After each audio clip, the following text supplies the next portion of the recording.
यवतमाळच्या महागाव तालुक्यातील वागत इजारा येथे स्वाभिमानी शेतकरी संघटनेकडून शासन धोरणाचा निषेध करत काळी दिवाळी साजरी करण्यात आली।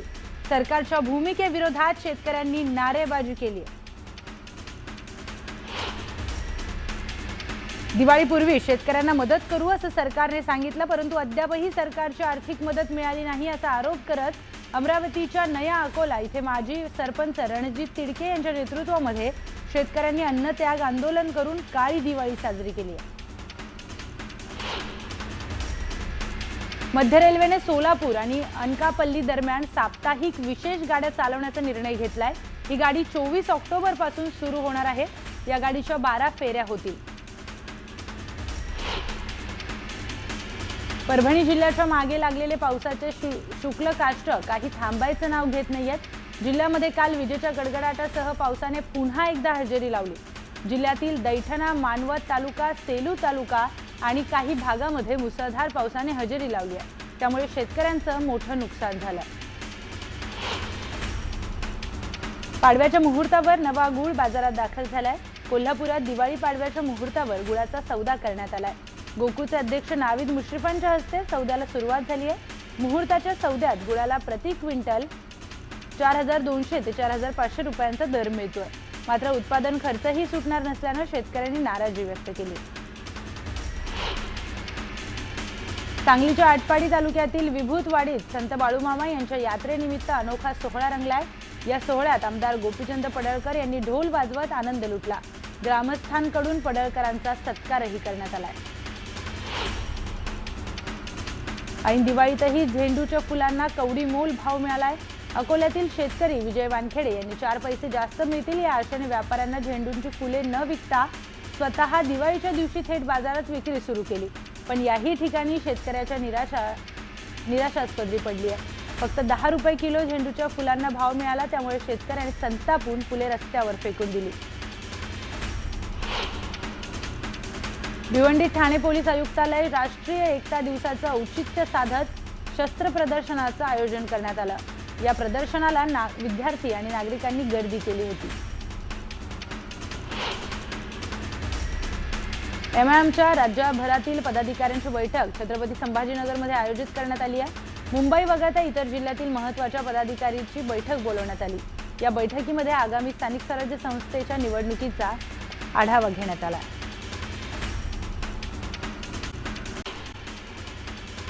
बारामती शहरातील फलटण रोड लगत असणाऱ्या भंगाराच्या गोडाऊनला काल रात्री अचानक आग लागली। या आगीने काही क्षणामध्ये उग्र रूप घेऊन शेजारी असणाऱ्या गोडाऊनला देखील भक्ष्य केलंय। 9 वाजता लागलेल्या आगीला रात्री उशिरा 12 वाजता विझवण्यात अग्निशमन दलाला यश आलं। दिवाळीत फटाक्यांमुळे नागपूरमध्ये आगीच्या घटना या 15 घडलेल्या आहेत आणि बेसा परिसरातील दुकानांना आग लागली आहे। काही ठिकाणी फटाक्यांमुळे झाडांना देखील आग लागली। या आगीच्या घटनांमध्ये लाखोंचं नुकसान झालंय। सुदैवानं कुठलीही जीवितहानी नाही। पुण्यातील राजगुरुनगरमध्ये फर्निचर दुकानाला भीषण आग लागली आहे। अग्निशमन दलाच्या माध्यमातून शर्थीचे प्रयत्न करून आग आटोक्यात आणण्यात आली आहे। आगीमध्ये लाखोंचं फर्निचर जळालं।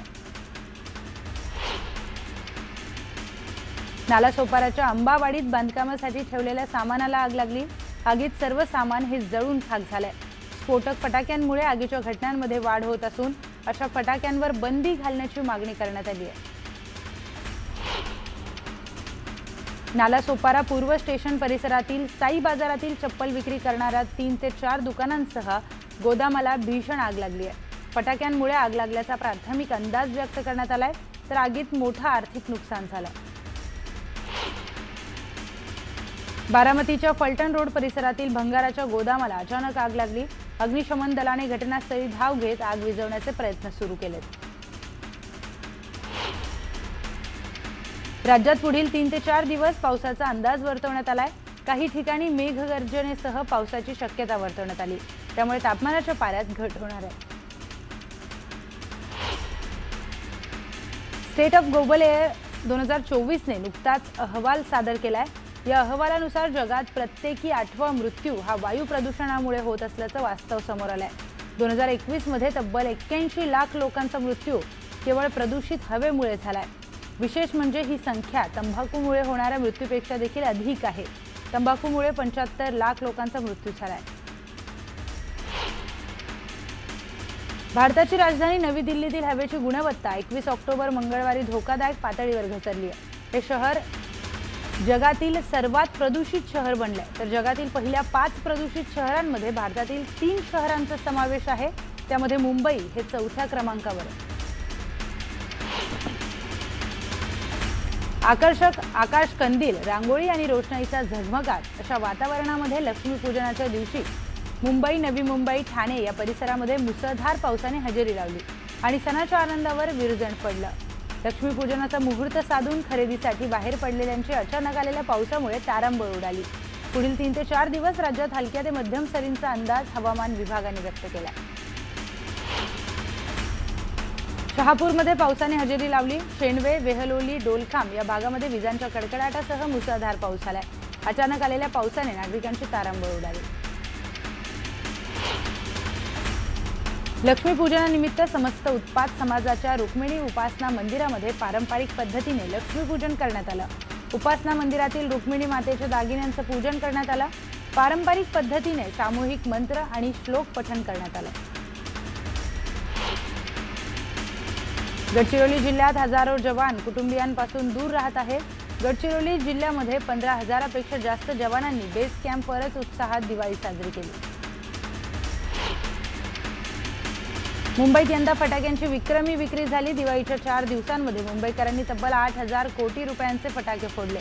मंदीचं सावट असताना देखील दिवाळीमध्ये फटाके फोडण्याचा उत्साह हा गगनाला भिडला आणि प्रदूषण अत्यंत घातक पातळीवर पोहोचलं. धाराशिवमध्ये राष्ट्रीय स्वयंसेवक संघाच्या सेवा भरती यांच्या वतीने हृदयस्पर्शी उपक्रम राबवण्यात आलाय. प्रत्यक्ष जाऊन स्थानिकांसोबत दिवाळी साजरी केली. साठे चौक परिसरातील पारधी पिढी आणि फकीरानगर येथे मिठाईसह फराळ वाटप करण्यात आलं. यंदा भारतात दिवाळीच्या काळात विक्रमी 6.5 लाख कोटी रुपयांची विक्री झाल्याने व्यापाऱ्यांची शिखर परिषदेनं असं सांगितलंय. त्यापैकी 5.40 लाख कोटी रुपये वस्तूंच्या विक्रीतून आणि 65,000 कोटी रुपये सेवांमधून आलेत. जीएसटीच्या दरात कपात झाल्यानं विक्रीमध्ये वाढ झाली आहे. धनत्रयोदशी ते दिवाळी या काळामध्ये डिजिटल व्यवहारांमध्ये यूपीआयनं पुन्हा एकदा आघाडी घेतली आहे. एनपीसीआयच्या आकडेवारीनुसार या काळात यूपीआय व्यवहारांची वाढ आणि इतर सर्व पद्धतींपेक्षा वेगाने झाली आहे. लोक खरेदीसाठी यूपीआय जास्त वापरत असल्याचं लक्षात येतं. परदेशात नोकरी, व्यवसाय किंवा शिक्षणासाठी गेलेल्या आप्तस्वकीय तसेच नातेवाईकांना दिवाळी फराळ पाठवण्याची परंपरा पुणेकरांनी कायम राखली आहे. पोस्टाद्वारे आतापर्यंत जगातील 30हून अधिक देशात केवळ 3 आठवड्यांमध्ये 1150 किलोपेक्षा अधिक फराळ पाठवण्यात आलाय. या माध्यमातून टपाल विभागात सुमारे 84 लाख रुपयांचा महसूल मिळालाय. दरम्यान पुणेकरांनी जपान देशात सर्वाधिक म्हणजे सुमारे 234 पार्सल पाठवली आहेत. परंपरेनुसार दिवाळीनिमित्त व्यवहारासाठी नवीन नोंदवही घेण्याची आपली परंपरा आहे. या परंपरेची जपणूक करत अंबादास दानवेंनी लक्ष्मीपूजनासाठी नवीन नोंदवही खरेदी केली आहे. लक्ष्मीपूजनाच्या निमित्तानं नागपूर शहरामध्ये मोठ्या प्रमाणात फटाके फोडण्यात आले. यानंतर पालिकेच्या स्वच्छता कर्मचाऱ्यांनी रात्री उशिरापर्यंत शहराच्या विविध रस्त्यांवर पडलेल्या फटाक्यांचा कचरा साफ केला. शहर स्वच्छ ठेवण्यासाठी स्वच्छता कर्मचाऱ्यांनी दिवाळीत दिलेल्या योगदानासाठी त्यांचं कौतुक केलं जात आहे.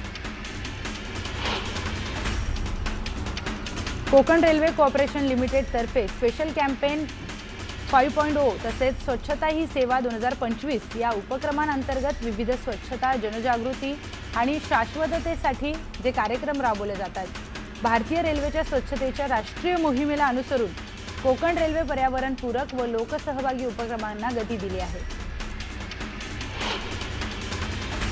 महायुती सरकारने मुंबई महानगरपालिकेसह राज्यातल्या विविध महानगरपालिका, नगर परिषदा आणि नगरपंचायतींसाठी पुन्हा एकदा राज्याची तिजोरी खुली केली आहे. आता राज्याच्या नियोजन विभागाने विकास कामांसाठी तब्बल 275 कोटी रुपयांचा निधी वितरित केला आहे. मुंबई महानगर प्रदेश वर्ष 2047 पर्यंत जगातील अग्रगण्य शहरी अर्थव्यवस्थांपैकी एक म्हणून उदयास येईल असं विधान मुंबई महानगर प्रदेश विकास प्राधिकरणाने केलं आहे.